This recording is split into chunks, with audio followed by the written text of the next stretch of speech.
Capacita, ¿amén? Sí, el Señor no llama a los capacitados, sino que capacita a los llamados. Y cuando el Señor llama a una persona, Él mismo lo dota de las herramientas necesarias para hacer la obra, pero eso delega en nosotros o demanda de nosotros una tremenda responsabilidad. La comisión es clara, la vemos en el libro de Mateo, capítulo 28. Sí, la vemos también en el libro de Hechos, capítulo 1, versículo 8. La encontramos en Marcos, capítulo 16, versículo 15. La encontramos a través de los evangelios, que el llamado que el Señor nos ha hecho a cada uno de nosotros es a que prediquemos la palabra de Dios. Amén. Prediquemos el evangelio, y dice ahí en el libro de 2 de Corintios, capítulo 3, versículo 5, dice, desde el 4, dice, y tal confianza tenemos mediante Cristo para con nosotros, no que seamos competentes por nosotros mismos para pensar algo como de nosotros mismos, sino que nuestra competencia, la capacidad, proviene ¿de quién proviene la competencia y la capacidad? La fuerza viene de Él, amén.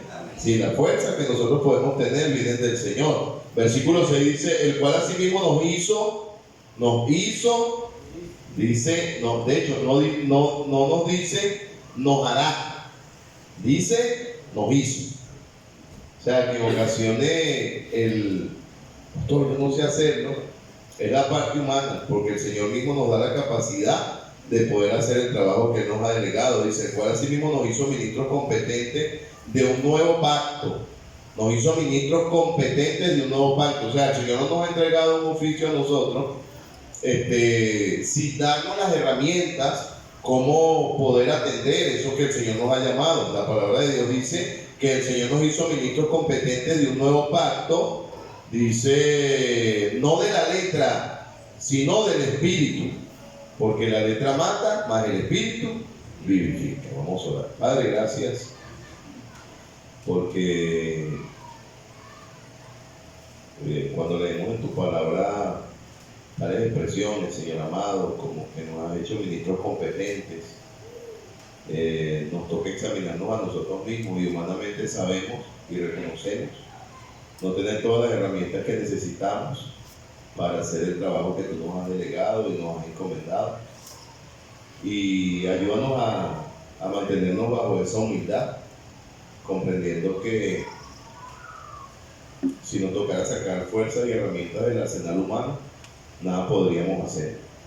Pero entender, Dios bendito, que de la misma manera que tú nos has salvado, de la misma manera que nos has llamado a predicar el evangelio, asimismo, Señor amado, usted nos ha dotado con las herramientas necesarias, Señor, la principal de ellas, mi Señor amado, tu Espíritu Santo en nuestras vidas, tu palabra, Señor, en nuestras manos, la iglesia que nos enseña, mi Dios amado, y esa promesa maravillosa que tú das palabra, Señor, en el momento que la necesitamos. De verdad, gracias por el evangelio, gracias porque alcanzó nuestra vida, y gracias porque a través de nosotros, Señor amado, usted quiere salvar a otros. Ahora te ruego que nos permitas comprender la responsabilidad que tenemos, Señor amado, como hijos tuyos, Señor amado, y como ministros del evangelio, de llevar el evangelio, Señor amado, con las condiciones correctas. Señor, aviva nuestros corazones para cada día estar más apegados a lo que es tu voluntad y menos la nuestra, mi Señor, y que podamos caminar, Señor, conforme a tu propósito. Por favor, en esta noche ponga la palabra correcta en mi boca, Señor bendito, y que yo también pueda ser edificado, porque al pararme acá, yo también necesito de tu gracia, Señor amado, y que tú me mires con ojos de misericordia, para yo poder ser edificado, Señor, con la misma palabra que se le ha de compartir a tu iglesia. Y permíteme tener cuidado de hacerlo, mi Señor amado, bajo tu temor, porque nada haría haciéndolo bajo mi fuerza, Señor amado, dañando, Señor, el redil por el cual tú pagas. Lléname de tu Espíritu Santo, lléname de tu gracia, límpiame de mí mismo y dame la concentración necesaria para entender las Escrituras.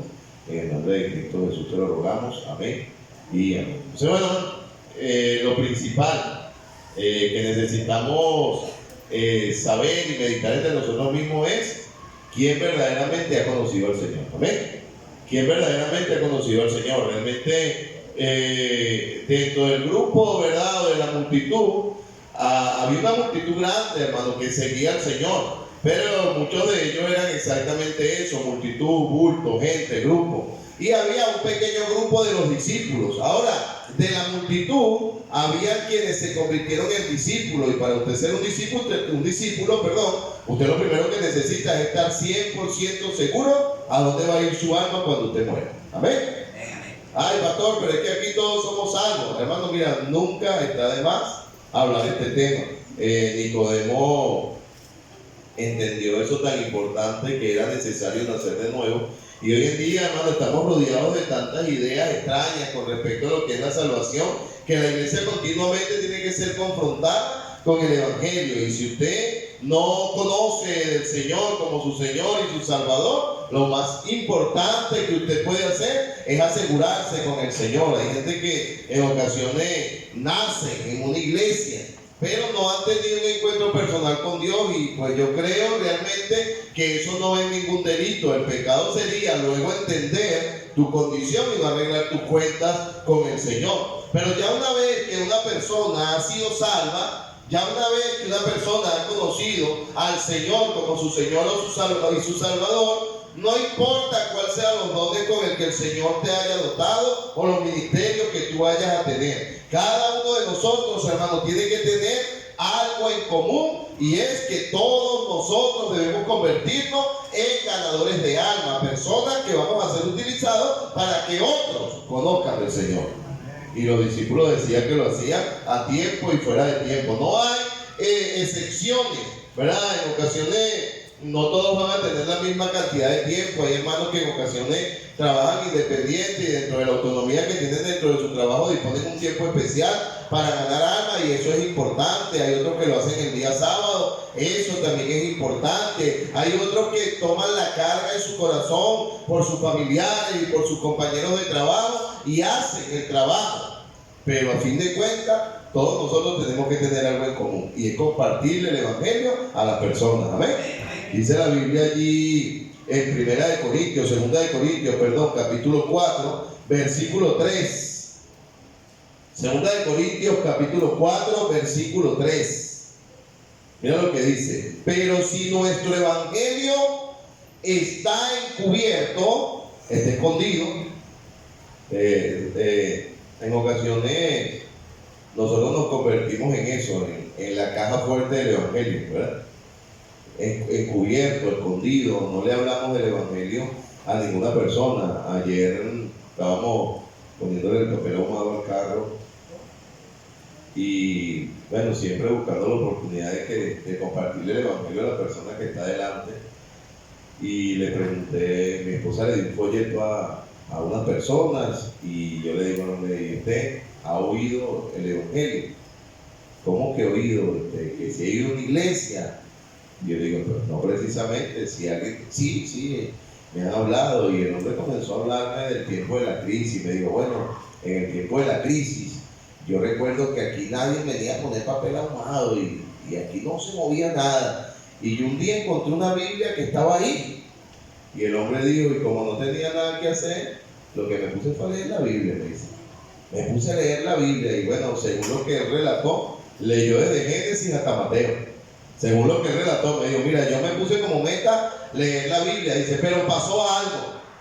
Cuando decidí empezar a leer la Biblia y que me interesé más en ella, comenzaron a llegar clientes. Y él dice, hasta ahorita no sé si los clientes me los traía Dios o si los clientes me los traía el diablo. No sé si los clientes me los traían, pero me relataba, hermano, ciertas historias, y me dio la oportunidad de hablarle de lo que era la Biblia cristocéntrica, porque él me dijo, no, pues leí de José. De hecho me dijo, una de las historias que más me apasionó fue la de José. Me gustó todo lo que pasó en la vida de José. Y hay unas mujeres también en la Biblia que se llaman Ruth. Hermano, a veces la gente lo que está esperando que usted le hable para ellos soltar. La gente quiere oír el Evangelio. La gente quiere oír el Evangelio. Entre eso me hizo preguntas. Dice, pastor, lo que el varón, dice él, allá donde yo vivo, lo que yo veo es que hay como 20 iglesias en un solo lado. Es más, en la orilla del río hay una iglesia ahí chiquitica. No entiendo por qué hay tantas iglesias en un solo Dios. Y lamentablemente, hermano, personas a veces con muy buena intención están confundiendo la mente de gente. Están confundiendo la mente de personas. Ahora, dice la Biblia, pero si nuestro evangelio está encubierto, y aquí viene la responsabilidad, entre los que se pierden, está encubierto. Hermano, tenemos una responsabilidad grande con cada persona que pasa por nuestro lado. Muchas de las personas que pasan por nuestro lado las vamos a ver en ese momento y no lo vamos a ver más porque algunos se van a mudar, algunos se van a ir, algunos ni siquiera son de la zona en donde estamos, otros lamentablemente van a morir. Y cada oportunidad que Dios nos da de estar cerca de una persona, cada oportunidad que el Señor nos da de estar cerca de alguien, hermano, deberíamos utilizarla para poder compartir el evangelio. Y hermano, eso no es una vocación humana, eso no es una cualidad humana, eso es una decisión que se toma. El que es evangelista no es que dice, no, yo soy evangelista porque a mí me nace del corazón predicar el evangelio. No esté creyendo en ese tipo de pensamiento. El que es evangelista es porque logró comprender de que hay una necesidad del evangelio, que cada persona tiene un alma y que nosotros tenemos la solución en nuestras manos. Y a base de ese conocimiento se toma la responsabilidad de compartir el evangelio a toda criatura. Es más fácil a veces hablar de política, es más fácil hablar de deporte, es más fácil hablar de mecánica que hablar del evangelio. Sí, nosotros vemos a una persona que está accidentada con el capó de su carro abierto y el que es curioso se acerca. ¿Qué le pasó? No, lo que pasa es que, bueno, eso fue. Y fácilmente rompemos el hielo para hablar de qué solución pudiera haber en el carro.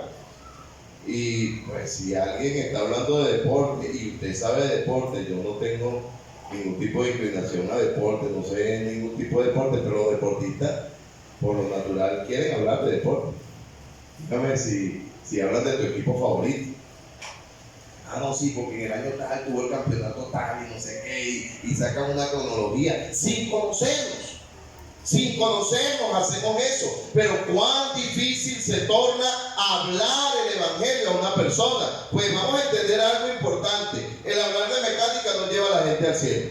El hablar de deporte no lleva a la gente al cielo. El hablar de política no lleva a la gente al cielo. Pero hablar del evangelio puede llevar a una persona a la presencia del Señor. Por eso es que es importante hablar del Señor. En todo lugar, hermano, y en todo momento necesitamos tener la disposición de hablar del Señor. Y ahí dice, pero si nuestro evangelio está encubierto, entre los que se pierden está encubierto. Ahora dice, en los cuales el Dios de este siglo cegó el entendimiento de los incrédulos, para que no les resplandezca la luz del evangelio de la gloria de Cristo, la cual es la imagen de Cristo. Y el mundo está cegado. La Biblia dice que el diablo cegó el entendimiento de los incrédulos para que no le resplandezca la luz del evangelio. Por eso es que cuando usted y yo predicamos y alguien logra entender el evangelio, nosotros tenemos que sentirnos sumamente gozosos, porque fue el Espíritu Santo que hizo la obra en esa persona para que lograra entender. No somos nosotros con nuestra capacidad humana, no somos nosotros con nuestra palabrería. Lo que hacemos entender a la persona es el Espíritu Santo, que logra hacer entender al hombre pecador que necesita del Señor. Porque el hombre sin Cristo tiene un vacío dentro de su vida que lo intenta llenar con cualquier cantidad de cosas, con cualquier cantidad de hábitos, con cualquier cantidad de vicios. Pero el único que puede llenar el vacío de un corazón sin Cristo es el Señor. Y usted se convierte como en un dispensador de corazones vacíos. Cuando usted lleva el evangelio y la persona logra comprender el mensaje de la salvación. Sin embargo, hay condiciones, hermano, importantes para predicar el evangelio. Capítulo 4 dice, por lo cual teniendo nosotros este ministerio, según la misericordia que hemos recibido. Por lo cual teniendo nosotros este ministerio, según la misericordia que hemos recibido, y la primera responsabilidad que demanda tener el Evangelio en nuestras manos, la encontramos en el versículo 1 del capítulo 4. La palabra de Dios dice, no, ¿qué dice ahí la palabra de Dios? No desmayamos. No desmayamos. Razones por las cuales un cristiano pudiera desmayar para predicar el Evangelio. La gente es muy dura. Hermano, yo creo que ni tú ni yo le hemos predicado a gente más dura que la que le predicó Noé. Pero Noé no desmayó. Él se mantuvo predicando el Evangelio. Sí, yo creo que no había una persona más dura que esa generación que se levantó en ese momento cuando se estaba construyendo el arca, y Noé no desistía de la idea de construir el arca porque Noé estaba obedeciéndole a Dios. Y cuando tú predicas el Evangelio, no predicas el Evangelio. Y cuando yo predico el Evangelio, no predicamos el Evangelio para que las personas se sientan bien. No predicamos el Evangelio para que a las personas les guste. No predicamos el Evangelio para que a la persona le parezca. Nosotros predicamos el Evangelio porque es un mandamiento de Dios, hermano. Y cuando tú entiendes, y yo entiendo, que predicar el Evangelio es un mandamiento de Dios, vamos a comprender que no tenemos razón por qué desmayar en predicar ese mensaje. De repente alguien comienza a ganar almas, comienza a compartir el Evangelio, hermano, comienza a disfrutar lo que es llevar el mensaje de salvación. Pero cualquier cosa te desanima. Un problema de salud, en ocasiones a veces un problema económico, o en ocasiones se presenta un problema familiar, y ya lo que vino a ser nuestra prioridad durante un tiempo ahora viene a ser secundario. Y después terminamos hablando de la predicación del Evangelio en tiempo pasado diciendo, pues yo me acuerdo cuando yo predicaba. Yo me acuerdo cuando yo iba. Yo me acuerdo cuando yo le hablaba a las personas. Yo me acuerdo cuando yo veía un grupito de personas y me tiraba del carro donde iba para predicar el Evangelio, hermano. Y ahí me recuerdo como el apóstol Pablo le decía a los hermanos de Galacia, ¿quién os estorbó? ¿Quién os estorbó para no obedecer a la verdad? Me agrada, hermano, lo que decía el apóstol Pablo con respecto a la visión y el compromiso. Me agrada, hermano, ver lo que hacía el apóstol Pablo con respecto a su carga, con respecto del Evangelio, porque él comprendía, hermano, que predicar el Evangelio era una comisión directamente dada por Dios y que él quería morirse haciendo el trabajo. Y por eso el apóstol Pablo decía, no desmayamos. Yo creo que el enemigo no va a robar tu salvación. La salvación es eterna, no se pierde. ¿Usted cree eso? La salvación es eterna. Sí, lo enseña la palabra de Dios. Bonita exposición la de la niña esta mañana. Hermoso, ¿verdad? Lo que ella decía. No, la salvación no se pierde. O sea, nosotros no, la salvación no se pierde porque no depende de nuestras fuerzas. Nuestra salvación depende de lo que el Señor hizo en la cruz del Calvario y estamos seguros en Él. Pero de la misma manera que comprendemos que la salvación no se pierde, usted tiene que entender que nada sí se puede perder.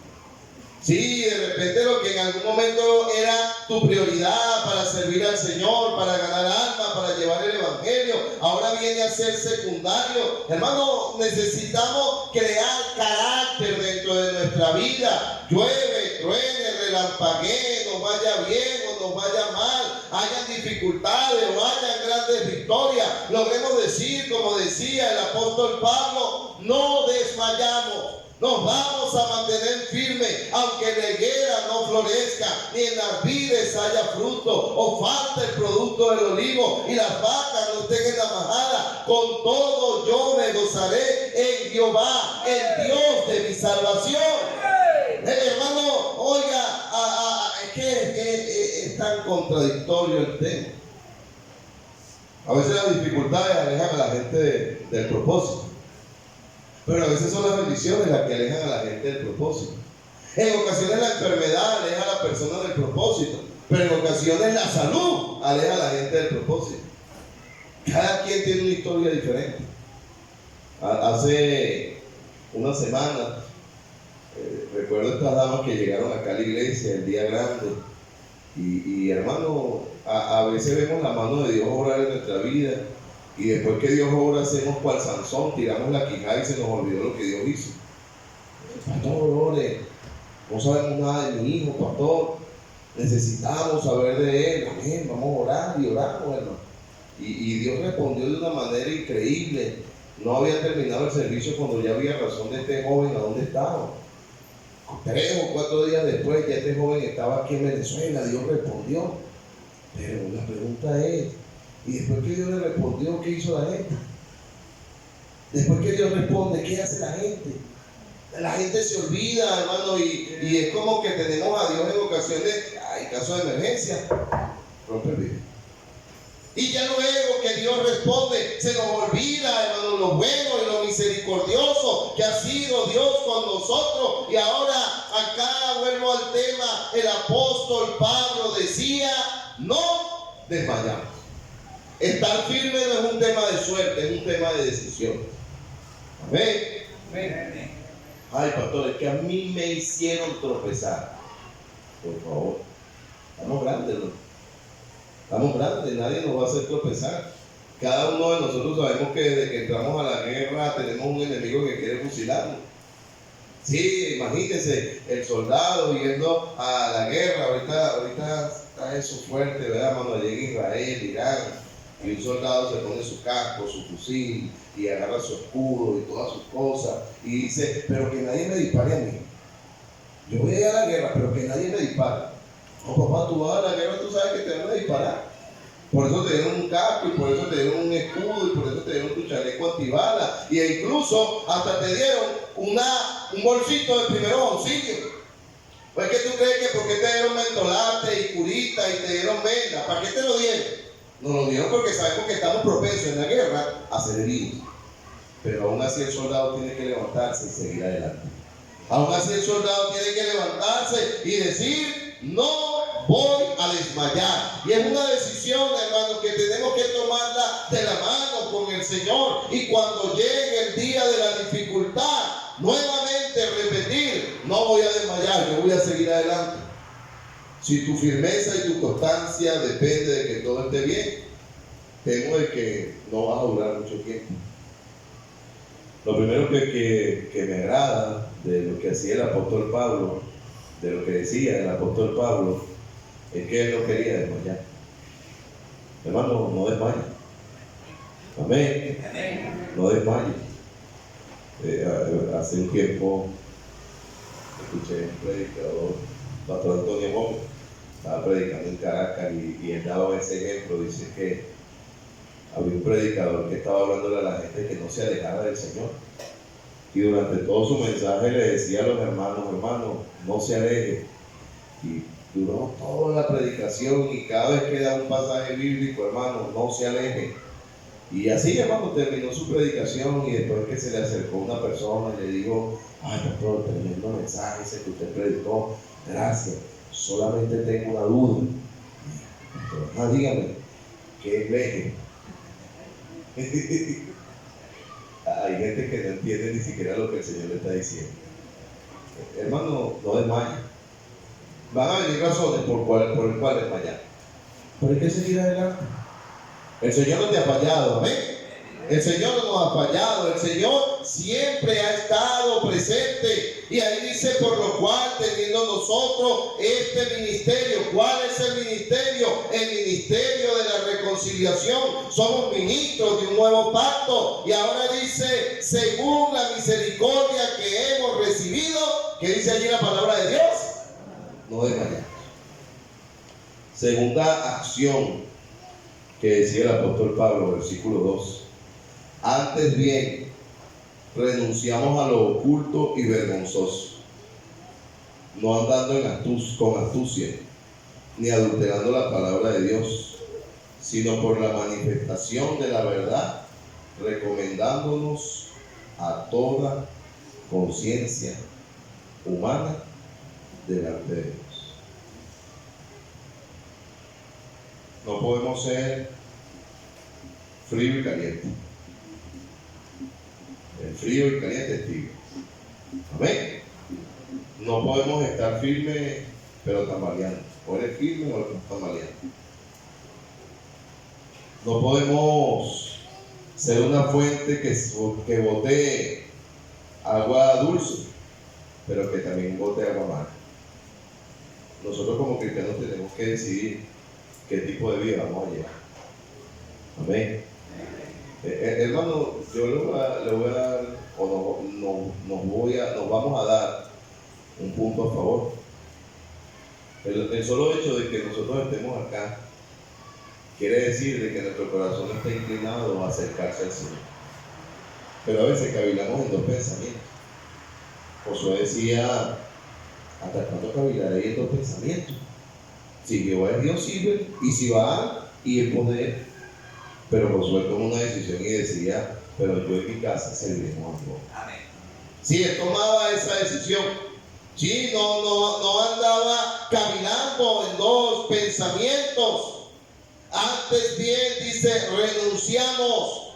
Antes bien, renunciamos. ¿En cuántas ocasiones hemos oído? Estoy pidiéndole a Dios que me quite esto. Hay cosas que Dios no nos va a quitar. Hay cosas que nosotros mismos tenemos que renunciar a ellas. Amén. Hay cosas que nosotros mismos tenemos que renunciar a ellas. Hermanos, si de Dios dependiera tu caminar, ¿cómo tú crees que caminarías?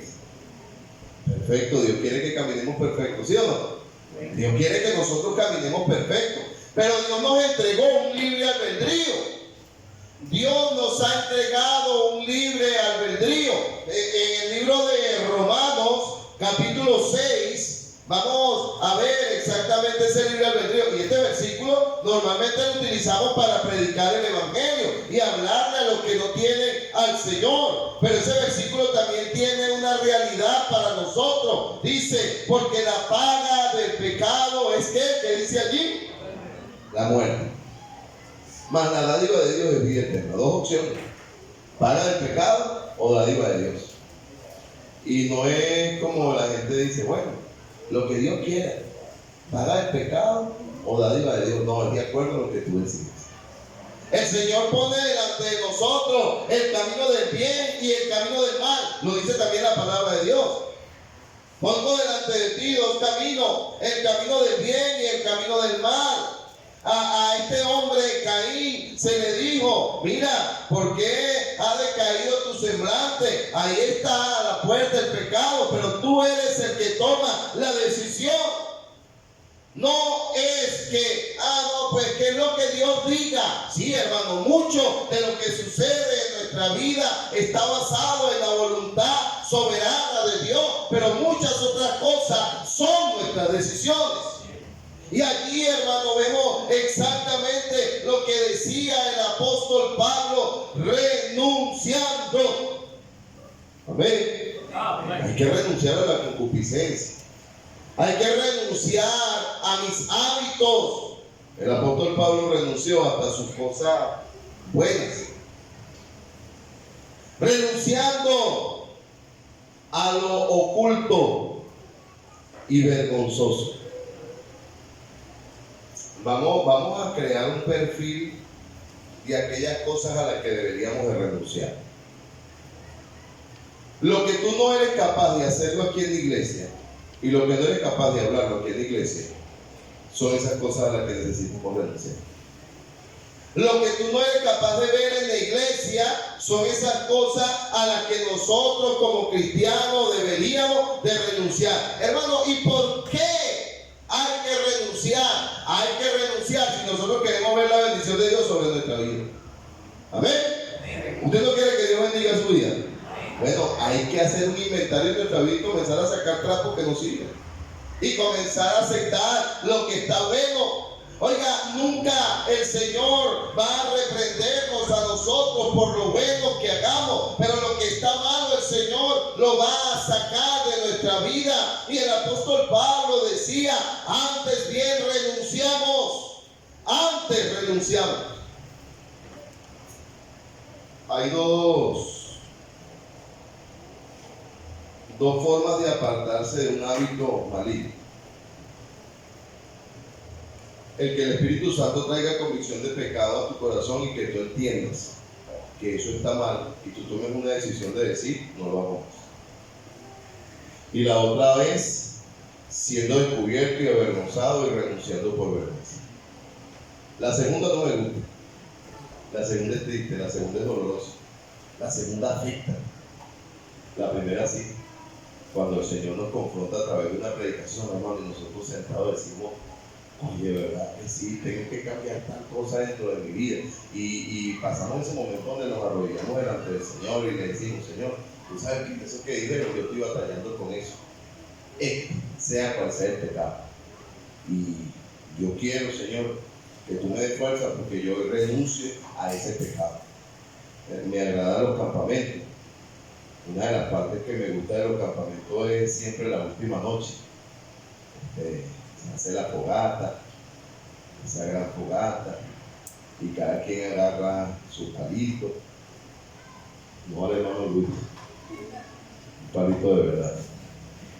Agarra su palito ahí y pasa para la fogata y bueno, yo he venido batallando con esto y con esto y con esto. Y este palito es símbolo de ese pecado que hoy lo traigo aquí, Señor, lo quiero cambiar y ¡pum! Lo tira. Hay unos que tiran un palito, otros que tiran una ramita más grande, hay otros que tiran un tronco. Pero es un compromiso, hermano, que hacemos. Hace un montón de años, yo no estaba pastoreando acá en la iglesia, estaba, hermano Moisés, justamente hicimos una reunión de jóvenes y hasta después, por eso fue que tuvimos que hacer este local, porque hicimos una fogata en la esquina de la placa y se nos filtró la placa después de eso, recuerdo. Pero hicimos una fogata como compromiso de lo que había que renunciar y dejar. Estaba Gerson, recuerdo, trabajamos Gerson y yo juntos en la reunión de jóvenes y animando a la gente siempre a renunciar a lo incorrecto. Hermano y amigo, el pecado no da deleite permanente.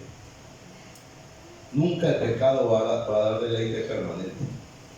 El pecado, el deleite del pecado es mucho más pequeño de lo que a veces nosotros planificamos o imaginamos. Es poquitico. Y después trae grandes tristezas y trae grandes sufrimientos. Pregúntaselo al rey David. Pregúntaselo al rey David, hermano, que después de ser un hombre gozoso en su corazón, decía, tráigame el gozo de tu salvación. Perdió el gozo de la salvación por causa del pecado. Hermano, yo le voy a decir algo, que perdamos cualquier cosa en este mundo, pero perder el gozo de la salvación es triste, hermano. Se pierde la motivación correcta dentro de nuestra vida y qué importante es, hermano. Óigame, hay dos opciones a las que tú vas a renunciar. O renuncias a tu comunión con Dios y a la santidad, o renuncias al pecado. Siempre hay una decisión que tomar. O renunciamos a nuestra comunión con Dios, renunciamos a nuestra armonía con Dios, renunciamos a pasar tiempo agradable con Dios, o renunciamos al pecado que puede afectar nuestra comunión con Dios. La persona que decide renunciar al pecado va a estar más cerca de Dios, pero el que decide renunciar a su comunión con Dios va a estar más cerca del pecado. El que decide renunciar al pecado va a tener gozo al lado de Dios, y el que decide renunciar a estar cerca de Dios va a tener tristeza por causa del pecado. He probado algo. Es más fácil llegar a una iglesia la primera vez que volver después que el diablo te dijo. Es más fácil llegar la primera vez que después volver cuando el diablo te dijo. ¿Sabes cuánta cantidad de buenos cristianos están allá afuera heridos y no consiguen el camino como volver? Hermano, y te lo aseguro, no es por no querer. No, es que no encuentran el camino porque el diablo los hirió, porque el diablo tiene la capacidad de que te enamora y te embauca y te engaña, y después que cometes el error te acusa y dice, mira lo que hiciste, viste que no eras cristiano nada. Y pueden pasar semanas, pueden pasar meses, pueden pasar persona no se siente gozoso, no se siente pleno, pero tampoco se siente con la fuerza para volver al lugar donde tenía que volver. Y todo aquel que es hijo de Dios en algún momento vuelve porque vuelve. Sí, pero amado hermano, mira, no consideres el mundo como una opción, porque es más fácil llegar la primera vez que volver después que el diablo te herido. En muchas ocasiones el mundo te va a dar tan duro allá afuera que va a ser la única razón por la cual volver. Y yo creo que nadie aspira eso para su vida. Yo creo que nadie aspira a eso para su caminar. Por eso en esta noche usted y yo, hermano, tenemos que entender que hay una comisión, que no hay tiempo que perder, que necesitamos, hermano, entender, hermano, que no debemos desmayar y debemos comenzar a renunciar al pecado que nos afecta. Ay, pastor, pero es un pecadito chiquitico. Pecado es pecado. Guárdese de la levadura. No hay pecado inofensivo. No hay pecado inofensivo. Hace una semana veía una noticia. San Cristóbal, dos hermanos, uno tenía 65 y el otro tenía 70. La señora de 65 creo que tenía una herencia compartida y comenzó a envenenar a su hermano poquito a poco. Dice que les daba pequeñas dosis de venenos en el café y no lo mató por completo, pero dice que el hombre comenzó a sentirse como mal y cada vez que se tomaba el café se iba sintiendo peor.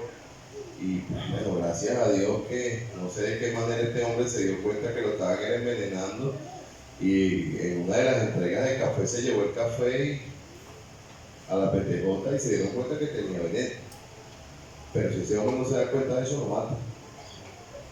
Pastor, pero si hay un poquitico de veneno nada más, chiquitico, sí, así como el pecado chiquitico, una gotica, que posiblemente no te va a matar de infarto, pero va a comenzar un proceso en tu vida de destrucción. Y en ocasiones, cuando ya él ha hecho el efecto, los daños llegan a ser irreversibles en nuestra vida. Y por eso es que es importante, hermano, crear el hábito de renunciar. Hay que aprender a decir no. ¿Tú sabes por qué nos cuesta tanto? Porque no hemos aprendido a decir no. Hermano, si a Dios no le agrada, no te dé pena decir no. Si a Dios no le agrada, no te debe dar vergüenza decir no. Ay, es que me dio pena, pastor, decir que no. Y no te da pena con el Señor fallarle. Si a Dios no le agrada, no importa a quién le agrade, no importa si es tu hermanito, no importa si es la hermanita, no importa si es la mamá, no importa si es el papá, no importa si es tu amigo del alma. Si a Dios no le agrada, es preferible pararse por Dios y decir no antes que defraudar a Dios por decirle siempre. Renunciando a lo oculto y vergonzoso, porque el pecado trae vergüenza, no andando con astucia ni adulterando la palabra de Dios, sino por la manifestación de la verdad, recomendándonos a toda conciencia humana delante de Dios. Y ahí es donde dice, porque si vuestro evangelio está encubierto, entre lo que se pierde está encubierto, entre los cuales el Dios de este siglo cegó el entendimiento de los incrédulos, para que no les resplandezca la luz del evangelio de la gloria de Cristo, la cual es la imagen de Dios. Porque no nos predicamos a nosotros mismos, sino a Jesucristo como Señor, y a nosotros como vuestros siervos. Somos simplemente siervos del Señor, amén. No somos jefes. Yo no soy jefe, yo soy un siervo nada más. Y no quiero otro nombre. Créame que, y los hermanos a veces con muy buena intención, mira, para que conozca al pastor, y a veces eso a mí me incomoda tanto. Yo no quisiera que la gente me viera a mí, yo quiero que la gente vea al Señor, hermano. Sí, y no estoy diciendo que los hermanos lo hacen mal, hermano. Yo también hacía eso con mis pastores, y siempre el cristiano quiere que la gente conozca a sus pastores. Eso es bonito, a mí me agrada eso. pero no quiero que mi corazón algún día llegue a sentirse importante. No, hermano, la gloria es del Señor. Somos siervos, hermano, somos simplemente siervos. Y un siervo no se manda, un siervo obedece. ¿Usted es siervo o no es siervo? No, yo quiero ser jefe. El hombre que fue a buscar trabajo para la Sinfónica. Y mire, no tiene un trabajito por ahí. Ah, pero ¿qué trabajo quiere usted? No, ese, el de la varita. ¿Quiere ser director de una vez? No, mira, si tu trabajo está ahí oculto, mejor. Si nadie lo vio, mejor. Y si nadie lo aplaudió, mucho mejor. Dios lo vio. Dios lo vio. Sí, no importa, nadie lo vio, nadie lo aplaudió, no lo pusieron en la cartelera. Uno va a esas empresas como Farmatodo, o de repente va Arturo, Subway, McDonald's, y hay una cartelera, trabajador del mes. Ahí está un muchacho parado ahí con su gordito, trabajador del mes, y da sus cualidades, una persona amable, buen trabajador, responsable, llega temprano, y de repente alguien llega a la taquilla y ve, y justamente le atendió el trabajador de la semana y lo ve. ¿Es usted?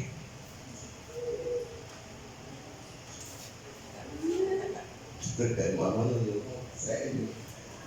Yo creo que el mosquito se muere entre los aplausos. Entre menos aplausos haya, mejor. La carne es mala. Esta carne le gusta que la laven, hermano. A su carne también le gusta que la laven. Sí, la carne le gusta que la laven. Ay, ¿y quién hizo tal cosa? Fulanito. No, que ni nos ve, pero que nombre al Señor. ¿Ve? Que ni nos vean, pero que nombre al Señor. Nada de lo que está acá. ¿Quién lo hizo? Lo hizo Dios. Lo ha hecho es el Señor, utilizando a quien Él quiere utilizar, porque al final de cuentas, al final de la película, usted y yo, lo único que somos aquí somos siervos. Siervos.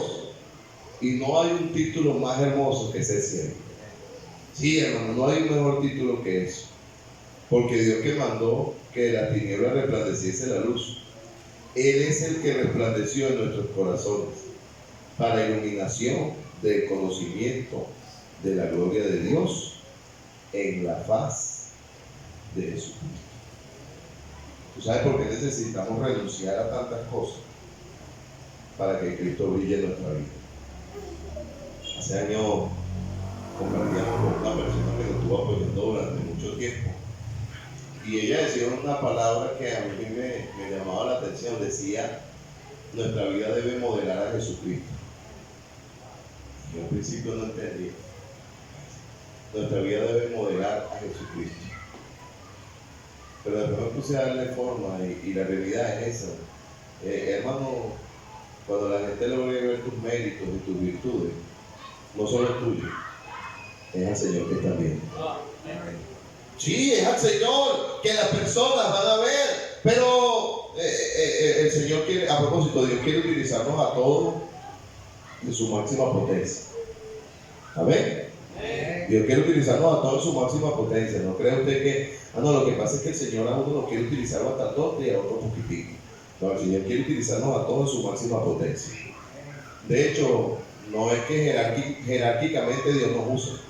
No, porque Dios va a usar primero más al pastor, y después, bueno, al diácono, a Oscar, y después, bueno, de ahí para abajo. Si el más nuevecito de la iglesia comienza a renunciar a todo lo que tiene que renunciar y a poner a Dios en primer lugar, hermano, yo estoy seguro de que pudiera alumbrar más que cualquier otro. Y esa no es nuestra meta. Nunca la meta es sobrepasar o alumbrar más que ninguna persona. Pero qué bonito es cuando las personas llegan a ver a Cristo a través de un cristiano dentro de la iglesia. Que la gente diga: ese verdaderamente sí es cristiano. Él se ve diferente.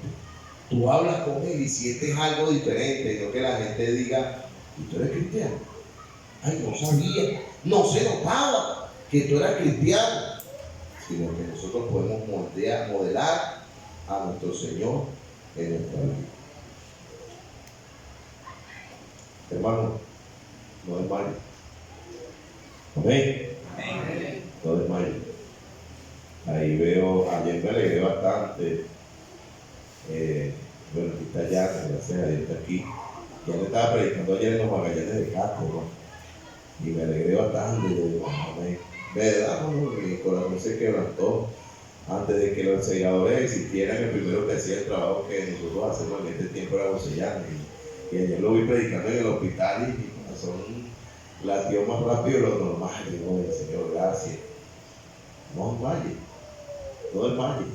El Señor no nos ha faltado, el Señor no nos ha fallado. Y mira que hay gente que tiene un tremendo potencial y una tremenda capacidad que pueden hacer algo para el Señor. Y a veces el diablo quiere tenerlo ahí como pesado. Quieto. Ay, como que me voy a levantar y te quedas ahí.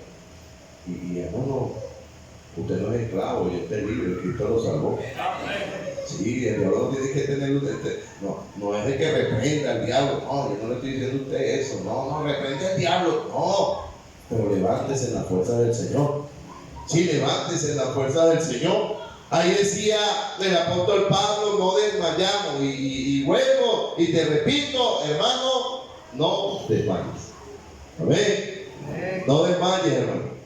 Yo sé que te van a dar ganas, no desmayes. Yo sé que vas a conseguir razones humanas, no desmayes. Sigue adelante, congrégate.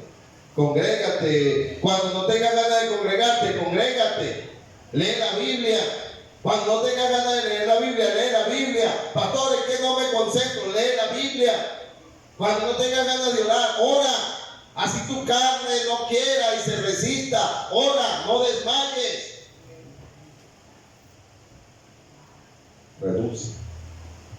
Renuncia. Nuestra vida, la vida de un cristiano con éxito es una vida que ha aprendido a renunciar.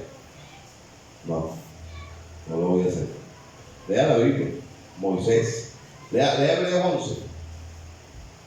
Moisés rehusó a ser llamado hijo de la hija de Faraón. Renuncia.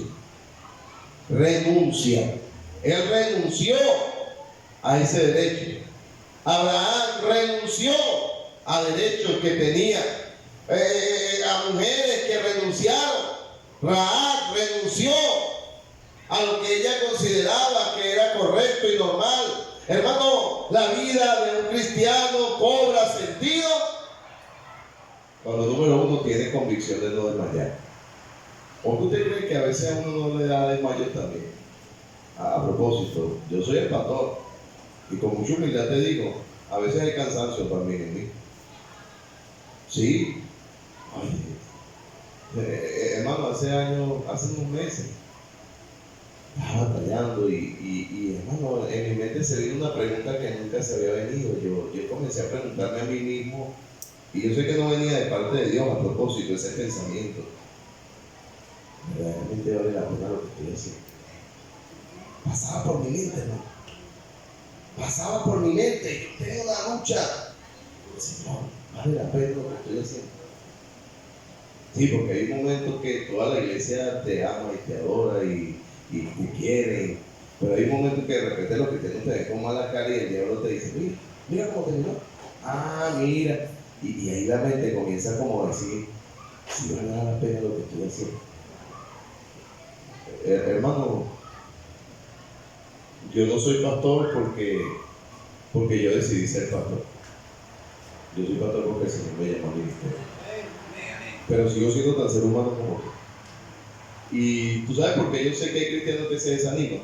Porque uno como pastor también se desanima y desmaya.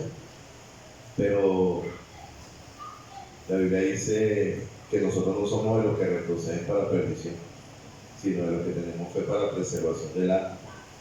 Hebreos dice que si retrocediere no agradará mi alma. ¿Tú crees que es una opción retroceder? Mira, si yo retrocedo y logro una felicidad plena sin ningún tipo de remordimiento, yo diría valió la pena. Pero yo no he encontrado un cristiano que retroceda que luego piense que tomó una buena decisión. Todos llegamos a decir, me equivoqué. Todo lo que hemos retrocedido en algún momento también nos toca decir, no fue culpa de nadie, fui yo que me descuidé. Porque cuando retrocede el cristiano, en el primer momento le echa la culpa a medio mundo. Al pastor, a los diáconos, a la iglesia, al director de música, al que abría la puerta, al que cerraba, al que limpió, al que no limpió. Pero ya luego que estamos allá afuera nos damos cuenta que no era culpa de nadie. Fui yo. Allá afuera no vamos a bien. Hermano, no es bueno. Allá afuera no nos va bien. No existe nada mejor que caminar con el Señor. Aunque vengan las dificultades, aunque vengan los problemas, hermanos, cobramos ánimo y seguimos adelante, no desmayamos y como convicción en nuestra vida comenzamos a renunciar a aquello que no le agrada al Señor. Amén. Renunciamos a aquello que no le agrada al Señor. Y cuando eso suceda, vamos a comenzar a ver cosas grandes suceder en nuestra vida. Porque renunciamos a lo que Dios quería que renunciáramos. Y la Biblia dice que Dios honra al que le ama. Todo ojo cerrado, toda cabeza inclinada. Solamente dos cosas.